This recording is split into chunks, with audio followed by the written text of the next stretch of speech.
네, 안녕하십니까. 오늘은 Structure and Evolution Guided Design of Minimal RNA Guided Nucleases라는 논문에 대해서 발표하겠습니다. 이 논문은 사이언스에 발표된 논문이고, 7월 16일인가? 그때 발표된 되게 따끈따끈한 그런 논문입니다. 심지어 제니퍼 다우드나 랩에서 발표한 논문이죠. 네, 그럼 발표 시작하겠습니다. 먼저 이 논문은 제목과 같이 여러 가지 프로틴 디자인을 할 수 있는 컴퓨테이셔널 방법 중에 스트럭처럴 가이디드 인버스 폴딩 모델을 이용해서 새로운 단백질을 만들어낸 겁니다. 이때 새로운 단백질을 만들어낼 때 이제 진화적인 제약을 일부 가했다는 점이 노벨티이고요. 또 그렇게 만든 새롭게 디자인한 단백질의 종류는 이제 TMPB라고 해서 카스12 단백질과 되게 유사한 그런 RNA 가이디드 뉴클레이스를 만들었습니다. 다만 그 사이즈가 훨씬 더 적습니다. 3분의 1 정도로 작고요.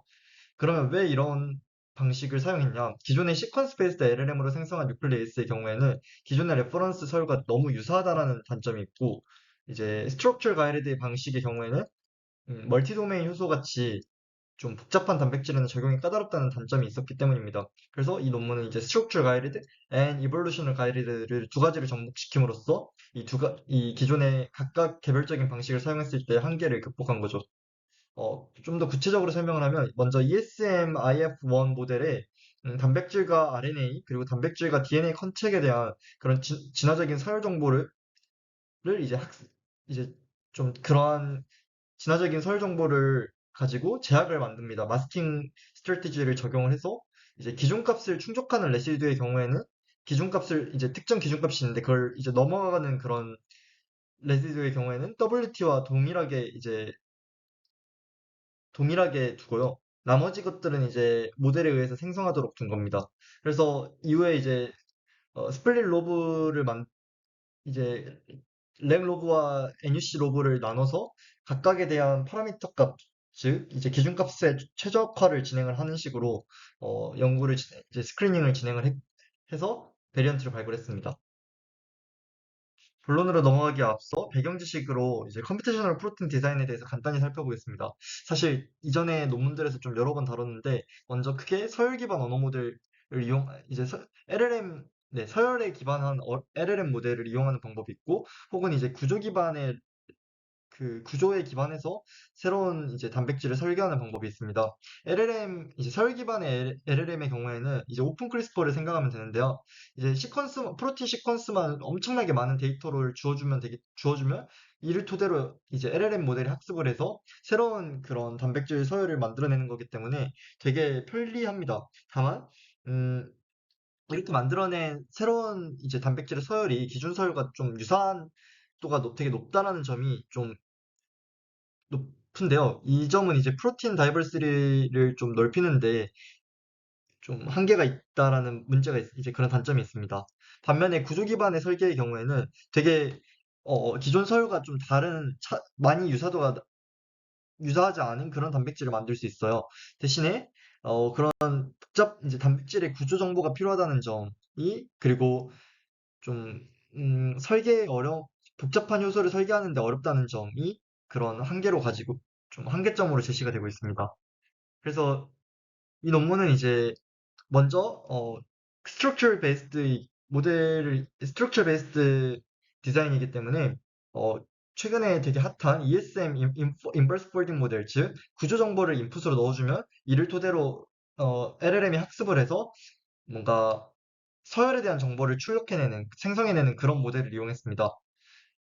그리고 이걸 적용한 게 이제 TMPB라는 앞서 말했던 그런 RNA 가이드 단백질이고요. 네.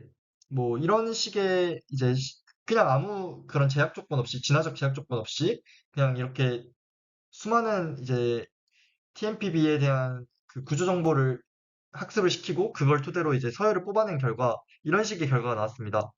여기서 보면은 네. 빨간색으로 된 것들이 AI에 의해서 새롭게 생성된 그런 레시듀거든요. 근데 그 중에서 이제 이제 F77, 이 D가 변이된 F77이나 K76, 아니면 T123 이런 얘들의 경우에는 템 레코그니션에 이제 영향을 직접적으로 미치는 얘들이었다고 합니다. 그렇기 때문에 근데 그런 템 레코그니션, 즉 팸과 같이 뭔가 타겟 DNA를 인식하는 과정인데 그 과정에 뭔가 그 과정에 영향을 주는 레시듀의 뮤테이션이 발생하니까 이제 성능이 되게 안 좋았다고 합니다. 이제 제대로 합성한 TMPB가 잘 작동하지 않았던 거죠. 물론 그 서열의 아이덴티티는 이제 가장 가까운 친인척인 ISDRA2라는 TMPB 이제 종과 대비했을 때 50에서 60%의 아이덴티티를 보였다고 합니다. 유사도는 되게 낮은데 문제는 이제 이런 컨택 포지션에 좀 문제가 생겨서 제대로 기능을 하지 못할 거라는 이제 예측을 한 거죠. 하지 못할 거라고 판단을 한 거죠. 제대로 된 기능을. 왜냐면 이 RNA와 단백질이 접촉하는 부분, 단백질과 DNA가 접촉하는 부분에 그런 중요한 레시드들이 제대로 정렬되지 않았기 때문입니다.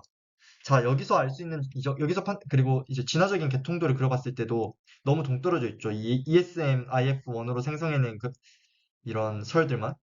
그래서 여기서 알 수 있는 생각할 이제 연구자들은 중요한 그런 가설을 하나 세우는데요. 이게 프로틴과 RNA 그리고 프로틴과 DNA 사이에 그런 컨택되는 부분에 대해서 뭔가 진화적인 제약 조건을 걸어준다면 이 ESM-IF1 모델에 그러면 이제 ESM-IF1 모델이 제대로 된 기능을 할 수 있는 그런 TMPB를 만들어낼 수 있지 않을까라고 이제 가설을 세운 겁니다. 그래서 이러한 전략을 수행하고자 먼저 이 진화적인 아까 보여드린 그 기통도로부터 어, 얼마나 이제 서열이 보존되었는가 그리고 이볼루션 이제 진화적으로 얼마나 RNA 이제 단백질과 RNA 그리고 단백질과 이제 DNA 서열이 얼마나 진화적으로 커플링되어 있는가를 뽑아낼 수 있다라고 이제 기존의 선행 연구들이 있었어요. 그래서 이 선행 연구에 기반하여서 연구자들은 이제 그 앞서 말한 것처럼 이볼루셔너리한 컨스트레인을 이제 모델에 적용할 생각을 한 거고요.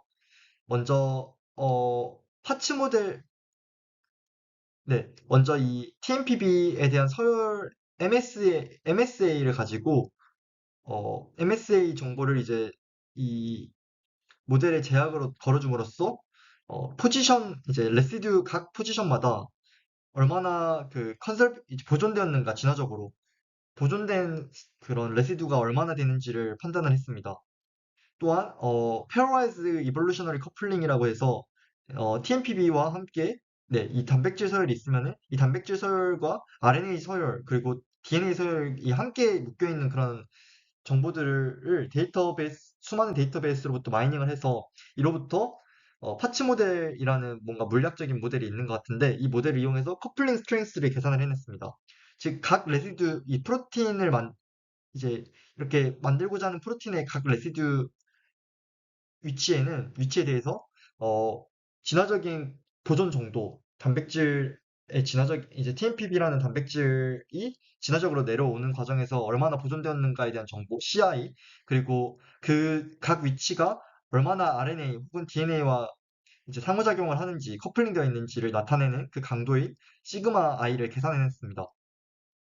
이후 이제 각 이 위치에 대한 레시듀마다 CI와 시그마 I가 이 연구자들이 정해둔 트레스홀드보다 높은 경우에는 이제 되게 중요도가 높은 즉 변이가 일어나면 안 되는 그런 레시듀라고 해서 와일드 타입 레시듀를 그대로 사용했습니다.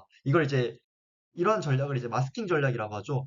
네, 그래서 마스킹 전략을 이용해서 이 트레스홀드보다 더 높은 값을 갖는 그런 중요한 레시듀는 와일드 타입으로 그대로 이렇게 두고 나머지 이 빈 공간들에 대해서만 이 ESM 인버스 폴딩 모델을 이용해서 어, 이제 생성을 시켜준 겁니다. 빈 공간 채우기죠, 빈 공간 채우기.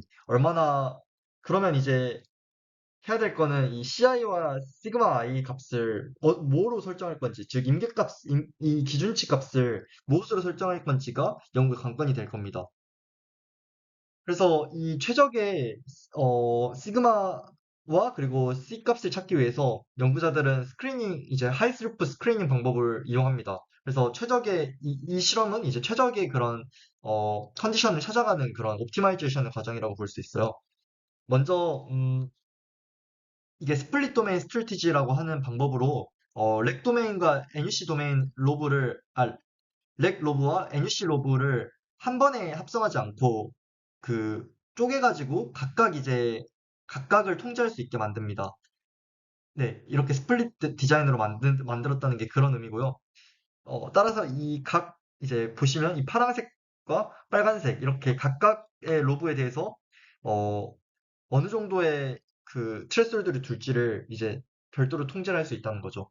그리고 이제 얼마나 잘 기능하는지를 판단하기 위한 조건으로는 제 액티비를 판단하기 위한 조건은 이제 네, CCDB 톡신이라는 유전자의 노그아웃 정도를 봄으로써 서바이벌 정도를 판단을 한 건데, 세균에. 만약에 이 TMPB가 제대로 합성돼서 기능을 한다면, 이 톡신 유전자를 잘라내겠죠. 그러면 이 톡신 플라스미드가 이제 독소 단백질을 만들어내지 못하기 때문에 이 세균은 살 수 있을 겁니다. 즉, 이제 이렇게 실험을 진행했을 때 세균이 더 많이 그러니까 더 TMP가 더 잘 기능할수록 세균은 더 많이 살아남을 거예요. 그리고 그런 세균이 얼마나 잘 콜로니를 형성했는지를 나타내는 척도가 이 CFU 값이고, 이 CFU 값이 오른쪽으로 갈수록 TMPB의 액티비티가 높다라는 거를 의미합니다. 네, 이제 콜로니가 많이 살았다는 거니까요. 이 제대로 톡신 유전자를 부숨으로써. 그리고 또 다른 이제 뭔가 기준으로서 피니스 정도를 계산하기 위해서 이 레퍼런스, 즉 와일드 타입에 대한 네, R 값을 계산하고요. 콜로니 정도를 나타내는. 그리고 그에 대비해서 각각의 합성된 TMPB 베리언트가 얼마나 콜로니를 잘 형성했는가, 이거를 이제 가지고 네, 이 F 피니스를 했습니다. 아무튼 그렇게 해서 이제 CFU 값이 얼마나 높은가, 또 이 F 피니스가 얼마나 좋은지를 판단을 한 건데요. 먼저 첫 번째 전략으로 풀랭스에 대해서, 즉 스플릿 스트래티지를 이제 적용하지 않았을 때 C0 값만 이제 여러 가지 값으로 바꿔가면서 이제 얼마나 그 세균을 잘 형성했는지, 즉 베리언트가 얼마나 잘 기능했는지를 봤습니다. 각각의 기준마다 이제 여러 가지 만 개 정도의 베리언트를 생성했고요. 근데 보면은 이 C0 값이 가장 1에 가까워질수록, 어, 어떻게 될까요? 마스킹 하는 정도가 되게, 네. 아, 죄송합니다. C0 값이 1에 가까워질수록 그건 이제 마스킹이 없다고 보면 되죠. 왜냐면 너무 까다로운 기준을 요구하니까 와일드 타입으로 그대로 보존하기 위한 조건으로 와일드 타입으로 보존되는 얘들이 거의 남지 않을 겁니다. 그렇기 때문에 이게 높을수록 더, 인버스 폴딩 모델에 의존해서 새롭게 생성하는 레시듀의 개수가 많아진다라는 의미인데요. 0.25 정도일 때만 기능을 했고, 심지어 나머지의 경우에는 아예 기능을 안 했어요.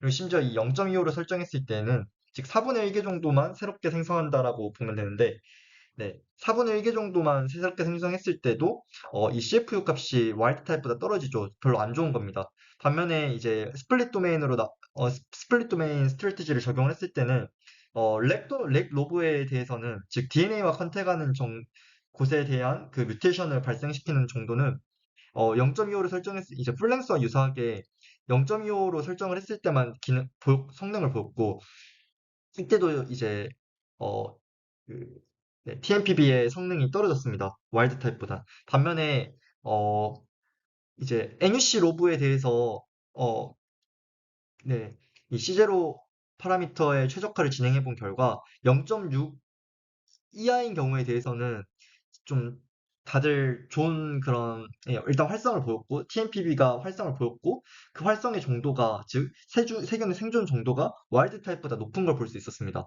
참고로 T의 경우에는 이제 하이퍼 파라미터인데, 이제 ESM IF1의 샘플링 템퍼처라 해가지고, 이 값이 높을수록 자유도가 높다라는 뜻입니다. 더 창의적인 모델이 되는 거예요. 아무튼 이건 별로 중요하지 않고, 네.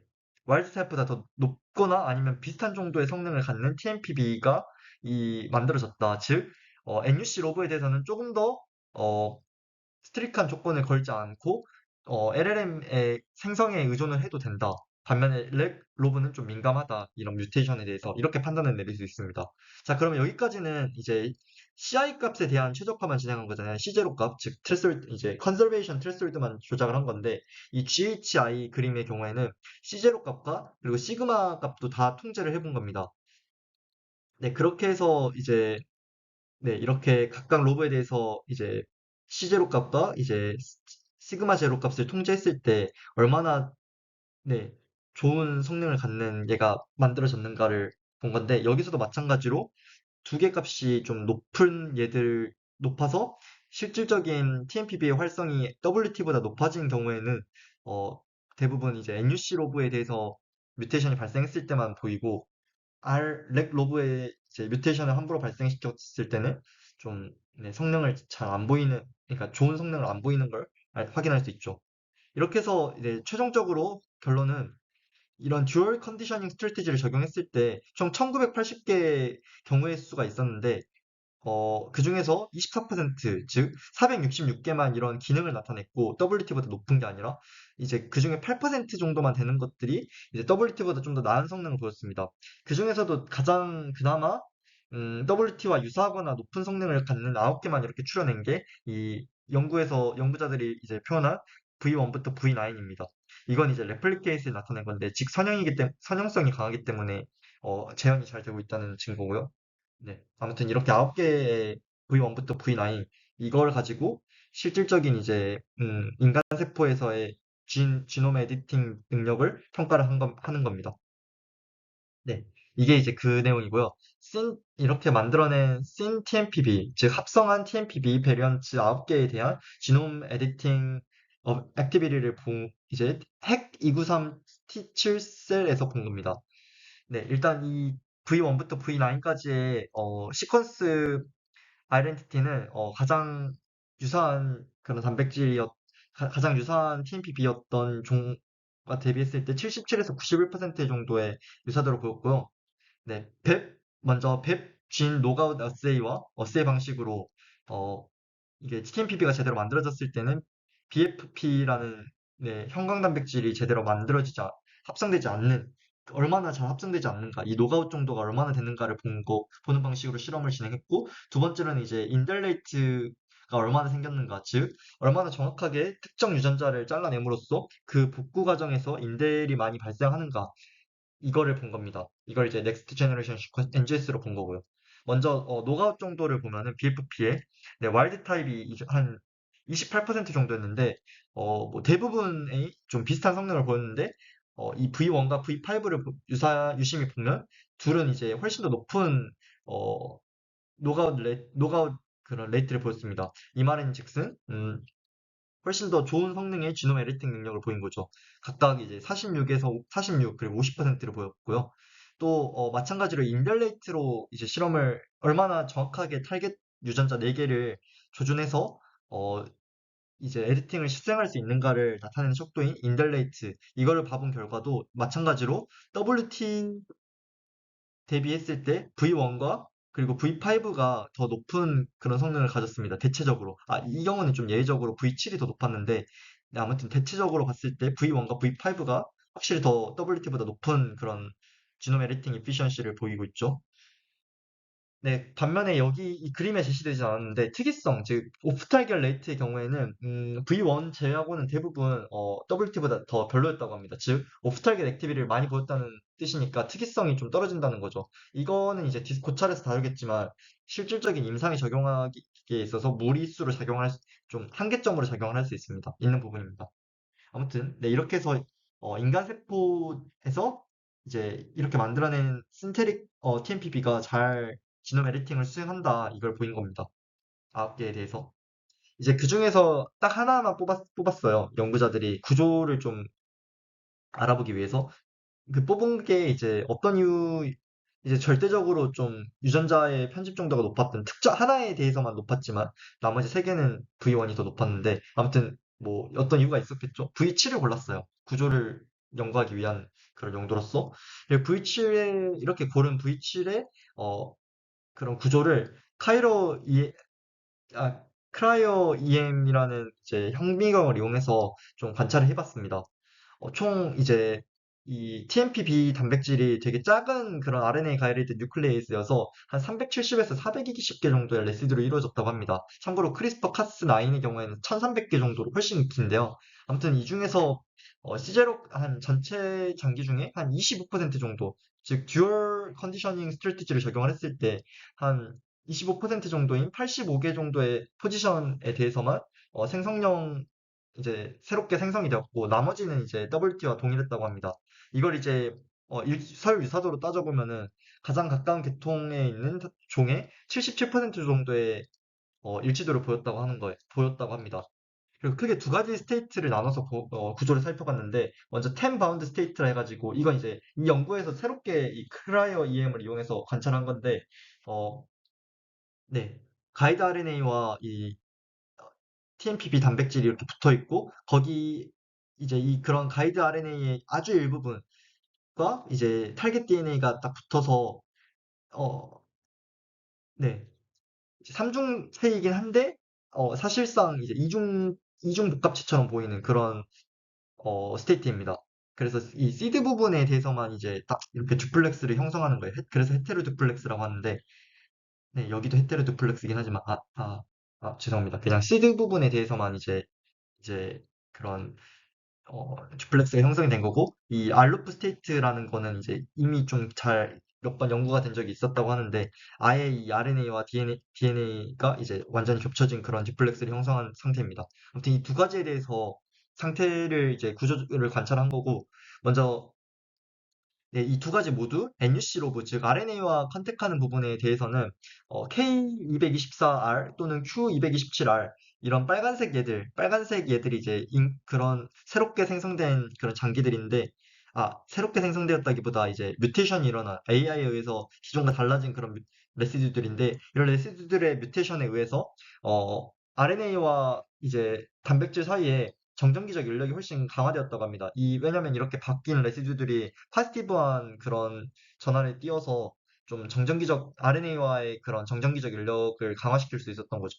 또 반면에 마스킹 전략 덕분에, 스탈린, 굳이 변화시키지 않은 R232, R238, 이런 회색들 얘들도 원래부터 이미 구조적 안정화에 관여를 했던 얘들이기 때문에 이런 살아있던 장기들, 그리고 좀 바꿔옴으로써 파지티브한 인력을 더 강화시켜준 그런 네, 레시드들이 있었습니다. 그런 걸 찾아볼 수 있었습니다.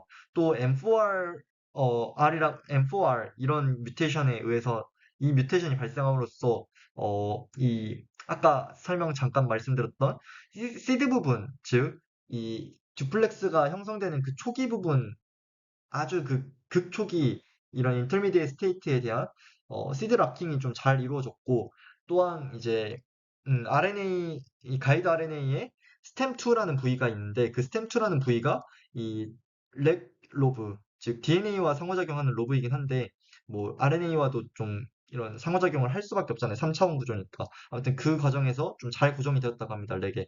즉 구조적인 안정성이 높아진 거죠. 이런 돌연변이에 의해서. 또한 네. 또 이제 다음으로 알루프 스테이트로 넘어가서 이 알루프 스테이트에는 아예 새로운 이런 기존에 없던 그런 선택들이 생겼어요. 이 DNA 혹은 RNA와 렉 그리고 NUC 로브 사이에. 네. 일단 DNA와 RNA는 지금 이중 가닥 그 듀플렉스 형성하고 있는 상태잖아요. 근데 그 상태에서 이 뮤테이션으로 발생된 T88R, T88R이나 뭐 K102, R108K 이런 얘들이 좀 새롭게 접촉을 함으로써 안정성을 확보했다고 합니다. 또 리드 도메인이라는 뭔가 기질과 관련된 도메인이 있는데 이 기질과 관련된 도메인도 좀 새로운 컨택에 의해서 새롭게 형성된 컨택, 네, 그런 애들에 의해서 좀 이제 고정이 되었다고 하고요. 헬리컬 세그먼트 내에 있는 킹크 모션이라는 좀 특수한 그런 움직임을 보이는 그런 네, 모션 측면에서도 이런 단백질이 RNA 그리고 DNA 듀플렉스와 이렇게 딱 붙은 다음에 좀 컨포메이션이라는 체인지가 있을 거 아니에요. 그 중에 하나로서 킹크 모션이라는 게 있는데 이 킹크 모션도 어, 잘 보존이 됐다고 합니다. 이런 베리언트임에도 불구하고 결론은 이제 네, 작동한다. 이 TMPB가 RNA 가이리드 뉴클리에이스로서 하고 있다. 구조적으로 봤을 때도 잘 작동하고 있고 그 이유를 뜯어보니까 좀 구조적인 안정성 그리고 특히 이 RNA 혹은 DNA와의 그런 상호작용에 있어서 안정성이 높아졌기 때문에 네, 좀 이런 좋은 성능을 보였다라고 볼 수 있는 겁니다. 그런 게 가능했던 이유가 그리고 이제 이볼루셔너란 컨스트레인을 가했기 때문인 거고요. 스트럭처럴 가이드드 모델에. 다만 이제 조금의 한계점들을 좀 살펴보면 먼저 데모로 이제 결국에 디자인하는 단백질이 TMPB는 였고 사실 카스 단백질 아니었어요. 근데 사실 이제 카스 단백질은 TMPB보다 훨씬 더 많은 도메인을 가지고 있고 길이 자체도 1300 레시듀 정도로 거의 3배 차이가 나죠. 그러니까 이제 이 연구의 인트로덕션에서 말했던 이제 가이드 기반 의 단백질 설계가 과연 정말 복잡한 단백질에게 좀 좋은가? 이거는 사실 이 복잡도가 TMPB가 물론 높지만 멀티도메인 단백질이고 일반적인 그냥 스위치 같은 효소들보다는 훨씬 복잡도가 높지만 그럼에도 불구하고 카스 단백질에 대해서는 뭔가 제대로 적용이 안 됐기 때문에 아직 그 부분은 풀리지 않은 미스터리로 남아있는 겁니다. 또 길이가 길어지다 보니까 이제 이 연구에서 했던 것처럼 그런 스크리닝을 하게 될 경우에는 스크리닝 강도 혹은 고려해야 될 경우의 수들이 훨씬 더 많아지지 않을까라는 생각이 들었습니다.